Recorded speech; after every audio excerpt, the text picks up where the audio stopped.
આપણે અમુક વખતે કેવું થાય, ભીડભાડમાં હોઈએ તો આમ સુખ શાંતિ પ્રવર્તતી હોય, આમ સ્મરણ રહે કે આ તે એમ એવું થાય કે ભગવાન ઓળખાણ. અમુક વખતે પૂજામાં બેઠા હોઈએ તો આમ બધાના, તો I think it is due to ગુણ, બરાબર, ગુણાલ. તો એ જે ભીડભાડમાં એ સારું વર્તે છે એ કદાચ સત્વગુણને લીધે હશે. તો ડ્યુરેશન ઓફ સત્વગુણ અને ઇન્ટેન્સિટી ઓફ સત્વગુણ વધે તો કાયમ સુખ. તો એ કેવી રીતે વધારવું? ઇન્દ્રિયોના આહાર શોધ કરો. સત્વગુણાત્મક વિચાર, સત્વગુણાત્મક આહાર, બરાબર છે. હવે અનિવાર્ય સંજોગો સિવાય હોટલનું ખાવાની શું જરૂર? હા હા, બરાબર છે. હું કેટલાક વર્ષોથી નથી કરતો. હા, બરાબર. બહારનું ખાવાનું જ નહીં. પણ અનિવાર્ય ધારો કેમ થાય કે હવે આના વગર ચાલે એવું નથી તો વસ્તુ જુદી છે. ટેસ્ટ માટે નથી ખાતા, સર્વાઈવલ માટે. ધારો કે નહીં મળે બધે, હા હા, એ સર્વાઈવલ માટે, સર્વાઈવલ માટે જરૂર પડે. હવે અમુક દેશકાળ એવા ખરાબ આવે કે ચાર બાજુ ન્યુક્લિયર ના અંત, અને એમ કહેવાય છે કે ભારત ઉપર 12 મુસ્લિમ દેશો એટેક કરવાના છે, અને ચાઇના 13. કેટલી દુર્દશા થશે ભારતની. વિધિન 5 to 6 years જ થશે. તો બધું અનાજ પાણી નહીં પાકતા હોય, ખાવા પીવાનું નહીં મળતું હોય, તો શું કરવું? પછી જે મળે એ ખાવું પડે. શું આપણે નોનવેજ ના ખાઈએ, પણ જે મળે રાગીન ફાગીન બાવટા ફાવટા જે મળે એ ખાવું જ પડે. જાશો ક્યાં? એટલા જ ઓલા આના ગુરુએ કોકને મોદીને કીધું એટલે મિલેટ્સને પ્રોત્સાહિત એટલે કરે છે કે મિલેટ્સને બહુ પાણી ના જોઈએ. હા, રાગીને બાવટાને મોરૈયો ને એ બધું ગમે ત્યાં ઉગી જાય એવું ખાવાનો વારો આવે. ઘઉં નહીં મળે, શું કરો તમે? હવે વરસાદ જ ન થાય, વરસાદ આટલો બધો થઈ ગયો, હવે આ જે ખેતી જે છે એ ખેતી ઘણી બધી લોસ જવાની. આખું પંજાબ ઓલો રૂએ છે રોજ એનો મંત્રી, ભાઈ તમે કંઈક કરો પંજાબને ઊંચું આવવા માટે, બધા મદદ કરો. આખું પંજાબ પાણીમાં હતું, બિહાર પાણી, ઉત્તરાખંડ ખતમ, અનાજ નથી જ પાકે. હા, બધે અનાજ બધે પાકવાનું. આખી દુનિયામાં પહોંચે કેવી રીતે અનાજ વગર શું થાય? હમણાં ખબર ના પડે, 1-2 વર્ષ જાય પછી આપણને તકલીફ પડશે મળવાની, અનાજ શું કરશું? એટલે જ અન્નદ્રવ્યનો સંગ્રહ મહારાજે કીધું, કેશ રાખવા પડે. ઇન્ટરનેટ જ બંધ થાય છે, બેંક રૂટ ડિજિટલ ચાલે જ નહીં, તમે પૈસા ક્યાંથી લાવો? એટલે કેશ ઓન હેન્ડ થોડાક રાખવા પડે, કરવું પડે, દેશ કરવા પ્રમાણે રહેવું જ પડે. હું તો બીજાને ના માનું. મામા બોલી ગયા છે કે આવું થશે, પછી મેં કીધું મામા સત્યુગ આવે એવું કહે છે તો સત્યુગ આવે છે તો ના, સત્યુગ ના કહેવાય, પણ સત્યુગ જેવો સારો એટલે સારા આત્માઓ પ્રગટ થશે ને એવું બધું થશે. એટલે થોડા વર્ષો એવા સારા છે, કારણ કે સત્યુગ તો 4,32,000માંથી 5,000 વર્ષ ગયા હોય, કળિયુગ ક્યાંથી પૂરો થઈ જાય? એવા ફેસીસ આવે. એટલે આપણે બધા અત્યારે સાત્વિક પુરુષોને એ બધા આપણે જે ધ્યાન ભજન ને બધું પૂજા ને એ વખતે પ્રાર્થના કરે ને વિશ્વની શાંતિ માટે, એટલે એના તરંગો ચારે બાજુ ફેલાય. હવે ધારો કે કેટલું બધું ગંદુ થયું હોય તો આપણે બેઠા હતા, આપણે આટલી ચોખ્ખું કરીએ, એમ બધા જણ પ્રત્યે થોડું કરે કેટલું ચોખ્ખું થાય. અત્યારે સત્વગુણાત્મક પ્રવૃત્તિ, ભગવાનના સ્વરૂપનું થોડું ઘણું ધ્યાન સ્મૃતિ કરીને જાપ ને એવું બધું કર્યા કરવું પડે. એટલાની જ રક્ષા થશે, બાકી બધા ખતમ થઈ જશે. એટલે ભગવાનનું ભલે નાનું ટોળ તો એટલી તો સ્વચ્છતા રહીએ, એટલી તો વૈશ્વિક શાંતિ રહીએ. મહારાજ કહે છે ને 7 દકડી જેવો કાળ પડશે તો એમાં રક્ષા કરશું. જો અમારા સ્વરૂપનો નિશ્ચય થશે તો 7 દકડી એવું વચનામૃતમાં કહે, 7 દકડી એટલે એક સાથે 7 દુકાળ પાણી ના થાય, વરસાદ ના આવે થાય ને, તોય રક્ષા કરશું. હવે એ વખતે તો મહારાજ આમ અમુકને કોઈ બાજરો નીચેથી કાઢજો. ચખાપગી ને ઓલું છે અમારે હોટલ પાસે બામરોલી, તો 28 વર્ષ સુધી બાજરો કાઢ્યો. એના છોકરા છોકરી એમ દાપણ કરીને જોયું ઉપરથી તો બંધ થઈ ગયું. એટલે મારાથી મરજી હોય, ભગવાન એવું કેટલાક ન કરી દે, બરાબર? ન કરે તો શું કરો? તો એટલે જ અન્નદ્રવ્યનો સંગ્રહ કરવો. એટલે 12 મહિનાનું અનાજ તો ઘરે ભરી જ રાખવું પડે. મુનિ સ્વામીને બધા એમ કહે ભગવાનના સ્વરૂપનું નિશ્ચયનું બળ હોય ને એ ટકી રહ્યું ગમે.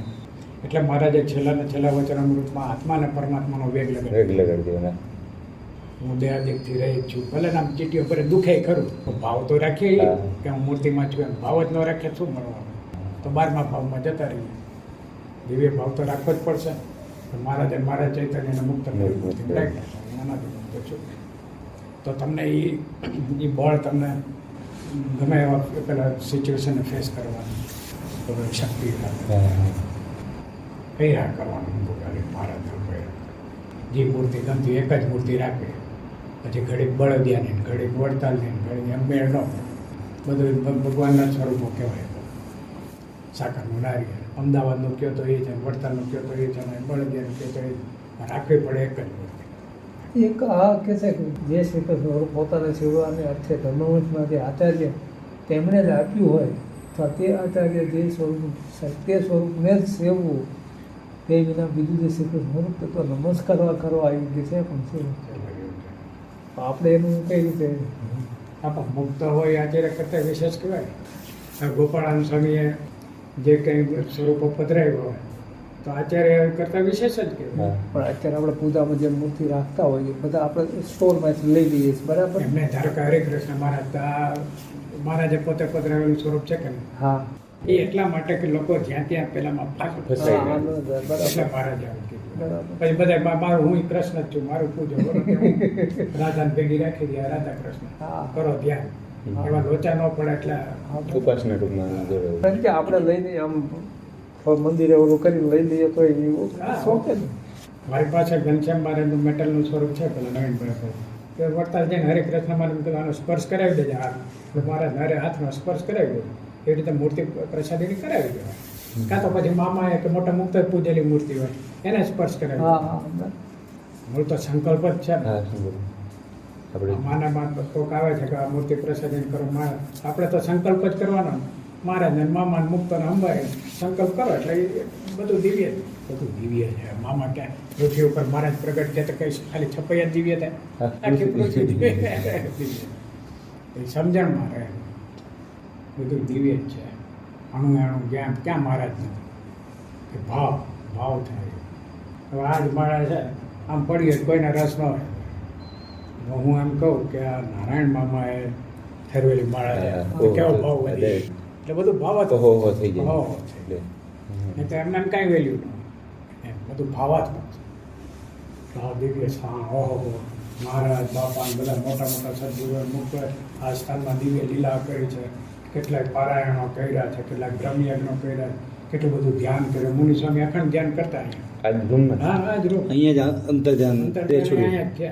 હવે આની દિવ્યતા ઓછી હોય, અણુ દિવ્ય હોય કે અણુ દિવ્ય છે ને ઓહો મારામાં એ દિવ્યતાનો ધોધ મારા ચૈતન્ય ઉપર વરસી રહેલો છે. આવું ભાવ કરીને તમે ધ્યાનમાં જોડાઓ તો કેટલું ઉગી નીકળે. શુષ્ક ભાવે આમ બેઠા હોય કાંઈ ન થાય. બાપા ને મોટા મોટા સદગુરુઓ મામા જેવા અનાદિ મુક્તો આ બધા એની બધી દિવ્યતા એક સાથે આ મારી ઉપર મારા ચૈતન્યને સ્પર્શી રહી છે અને કૃપા ઉતરી રહી છે એવો ભાવ કરીને મહારાજના સ્વરૂપમાં જોડાવે એટલે આનંદ. પેલા જગતના વ્યક્તિઓના પદાર્થોમાં જે આપણને આસક્તિને પ્રેમ, એટલે પ્રેમ તો છે જ નહીં, ખોટું જ છે બધું. એક પ્રેમ જેને કહેવાય, વાસના જ કહેવાય. એમાંથી ધીમે ધીમે છૂટીને ફરજ બધી બજાવવાની. આ તમારો દીકરો એની બધી જ તમારે એના પ્રત્યેની ફરજ બજાવવી પડે, પણ નિરાશક્તિ ભાવ. આસક્તિ જરા કંઈ રહી જાય પતી ગયું. મૃત્યુ વખતે તમને આસક્તિ તમારા દીકરામાં રહી જાય તો મોક્ષ ન થાય. અંત વખતે તમે જેવું ચિંતન થયું હોય એવી પ્રાપ્તિ થાય. ફરજ જાણી કરવાનું પણ આસક્તિ બિલકુલ નહીં. હે મહારાજ આપણા વ્યતિરેક દિવ્ય સ્વરૂપ સિવાય મને ક્યાંય આસક્તિ રહે નહીં, કોઈ જગ્યાએ બંધન થાય ને એવી રોજ એવું પ્રાર્થના કરવાનું અમારી ઉપર એવી તો નિરાસક્ત થઈ જાય. અને છેલ્લે હવે ગમે ત્યારે દાખલી પોળી થઈ જાય, જતા રહેવાનું થાય, શું કરવાનું? નિરાસક્ત અત્યારથી જ થઈ જાય. મહારાજે સારંગપુરના 11માં કીધું અંત વખતે પણ એવો નિર્વસનિક થઈ જાય તો એને પૂરું થઈ જાય. નહીં તો 5 સાધન પરિપક્વ કર્યા વગર અક્ષરધામ મળતું જ નથી. ચોખ્ખું કહી દીધું. શ્રદ્ધા, વૈરાગ્ય, હિંસા, ધર્મ, આત્મનિષ્ઠા. બરાબર છે. 5 સાધન પરિપક્વ કર્યા વગર પેલા પુરુષાર્થ ને બધું કરેલું હોય તો છેલ્લે નિરાસક્ત થાય ને, નહીં તો બધું ચારે બાજુથી બધું વિચાર જે છે ને કે આખી જિંદગી સ્વામિનારાયણ સ્વામી કર્યું ને અંત વખતે સ્વામિનારાયણ યાદ ક્યાં એ થયું ને એમ. આખી જિંદગી કર્યું હોય તો આપણે અંત વખતે પણ અંત વખતે એનું આગળ કરેલું હોય તો થાય ને, નહીં તો ક્યાં થાય. વૈરાગ કરવાનો, હાલતા ચાલતા. આમ જોવા જઈએ તો આપણે શું બીજું કરવાનું? બરાબર, હાલતા ચાલતા ખાતા પીતા કરે તો છતાં ભલે ધ્યાન ન થાય પણ જપ તો થાય. જપ બહુ ના, વધુ. જપ. સ્વામિનારાયણ જે તમને મંત્ર મહારાજ કઈ રાખો. એ કામ કરતા હોય તો એ મનમાં ટૂંકમાં એ તો ગમે ત્યારે થઈ શકે ને એટલો ટાઈમ તો ટૂંકમાં. સંડાસમાં બેઠા હોય તો સ્વામિનારાયણ સ્વામી બોલાને કોણ રાખે? હા એને કાંઈ અપવિત્ર થઈ જાય, ભગવાનનું નામ એ તો દિવ્ય છે. એટલે પવિત્ર વા અપવિત્ર કોઈ પણ સ્થિતિમાં જપ થઈ શકે, કોઈ પણ સ્થિતિમાં. જન્મંગલ થાય, જપ થાય. હા, નહીં આવે ન આવ્યા કાંઈ એ કહું તેમાં કોઈ પેલું જ નથી આમ આવે છે. હમણાં જ મુનિ સ્વામીનું મેં વાંચ્યું હતું કે મોટો મનમડ આવે તો એવો દેશકાળ આવી જાય કે જેલમાં નાખી દે, તો ત્યાં તો તમારું સદાચારનું પાલન થાય જ નહીં. તો શું કરવાનું? તે ભગવાન બળ એ જ કરવાનું. બીજું કાંઈ કામ ન હોય. મહારાજે તો એક જગ્યાએ હિંમત દેવા માટે આવે ને, પંચવર્તમાનમાં ખામી હશે તો ચાલશે, પણ આ નિશ્ચયમાં ખામી, ઉપાસનામાં ખામી નહીં હોય. મહારાજ જ પછી બીજે ત્યાં આ તેમ આ દેવને તે દેવને આ અવતાર, એક જ નિષ્ઠા. તુલસીદાસજીને કેવું હતું? રામ સિવાય બીજી માથાકૂટ જ નહીં. તો શ્રેષ્ઠ અવતાર હતા કૃષ્ણ ભગવાન, એટલે દર્શન દીધા રામચંદ્ર.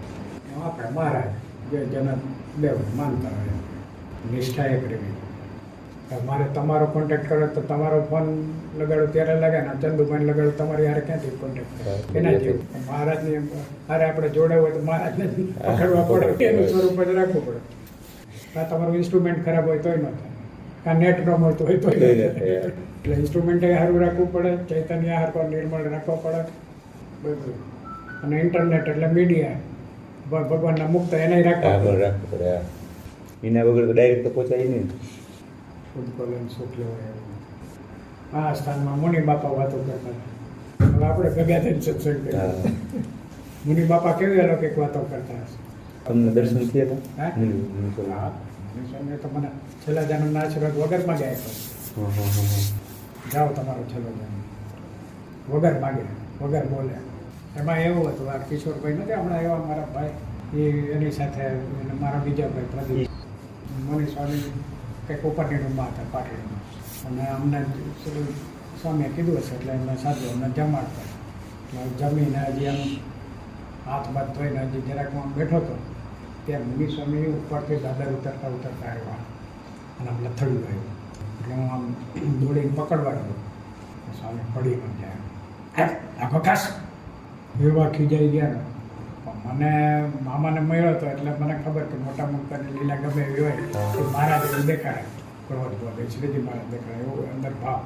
એટલે બધું સારું બાપજી. આમ પછી સ્વામી હવે નીચેના રૂમમાં બેઠા. પછી થોડી વાર થઈ કે ઘણા બધા ભક્તો આવ્યા છે અને બોલાવો. એટલે મેં તો આમ ગદગદ ભાવે કંઈક અપરાધ થઈ ગયો, ક્ષમા કરી દો. થોડા માથું ચાર તારો છેલ્લો જન્મ. તો આ કાંઈ મામા ભેગું રહેવું કંઈ હેલું હતું? કડક સ્વભાવ હોય. નહીં, કસોટી કરે કસોટી કરે. આપણે શુદ્ધ કરવા માટે. ખીજાય એટલે મામા ખીજાય એટલે રૂવાડા ઊભા થઈ જાય. પણ પછી પાછા શું કે ક્રોધ શું છે મને ખબર જ નથી. કે શ્રીજી મહારાજ કે મારા દ્વારા ક્રોધ દેખાડે, તમારા બધાને દોષ કાઢવો. આ મામા તમારી કૃપાથી એટલું સમજાય છે. એવું જ હવે આપણને સુધારવા, આપણા હવે ગધેડા જેવા હોય ને ગધેડામાંથી ગાય કરવી તો એમને થાય લપડા ખાવા જ પડે. અને એ તો સારું છે ને, જેટલા ટપલા ઠોકે એટલું સારું થાય. રામકૃષ્ણ પરમહંસ ઓલા વિવેકાનંદને હોકો કરતા નહોતું આવડતું હરકો, માથામાં ઠોકે હોકો વિવેકાનંદ છે તો ઓલા ઠીમણા થઈ જાય, તો પાછા હાથ કંપાળે. એમને ભગવાન મેળવી દે કોઈ મફતિયા કંઈક કસોટીમાં પાત્ર તાતું જોવે ને તે બી તો ન હોય તો કેળવે આપણે ઠોકે ઠોકે ટપારી ટપારી. બાપા કહે છે ને કંસારા ટીપી ટીપીને પાત્ર કરે. હજી તો એવું કોઈ ટીપું નહોતું. અમુક સંતો તો એવા હતા કે તમે જાઓ ને, એક ઝીપરવાણા કરીને હતા સાઉથના કોક મોટા સાહેબ, તો તમે જાઓ એટલે તમને પાણા મારે, મા બેન આમી ગાળો બોલે, બરાબર છે, આમ ધૂળ ઉડાડે, એવું બધું કરે. એટલે કોઈ પહોંચી જ ન કે એની પાસે. પછી એક સાચો મુમુક્ષુ ગયો તો પાણા પણ આમાં ખાય વાગ્યું તો આમાં કરે, બે જ રહ્યો. પછી કે તું આ, પછી એને જ્ઞાન કર્યું ભગવાન આવા હોય સંતો. આમ જોવે ખપ છે કે નહીં, ખાલી હવે ટાઈમ બગાડવા. એટલે આવું ગાળું બાળું બોલે, પથરા પારે બે કોણ એની પાસે જાય કોણ? એટલે એને ખબર ને કે યોગ્ય હશે એ જ આવશે, એવાને જ કરે. બધા આ લોકોના ખાલી આશીર્વાદ માટે બધા દોડાદોડ કરતા હોય. મામા કે કોઈ એવા મૂર્તિ માગે એવો કોઈ આવ્યો જ નહીં. એટલે એવું છે અમારા જેવા વળી થોડુંક હતું એવું તો જેટલી પાત્રતા હોય એટલું આપે એવું. એટલે એ ગીતામાં કંઈ અમથું ભગવાને કહી દીધું, અનેક જન્મ સંશિત થતો અને શ્રદ્ધાવાન લબ્ધ જ્ઞાન. આ જન્મમાં તમને એટલી થઈ જાય તો થઈ જાય. ગુણાતીતાનંદ સ્વામી મંદિર છે, શાસ્ત્રો છે, સત્પુર સાધુ છે, શ્રદ્ધા એક ઘટે ઘટે. એટલે ઇન્ટેન્સિટી ઉપર આધાર.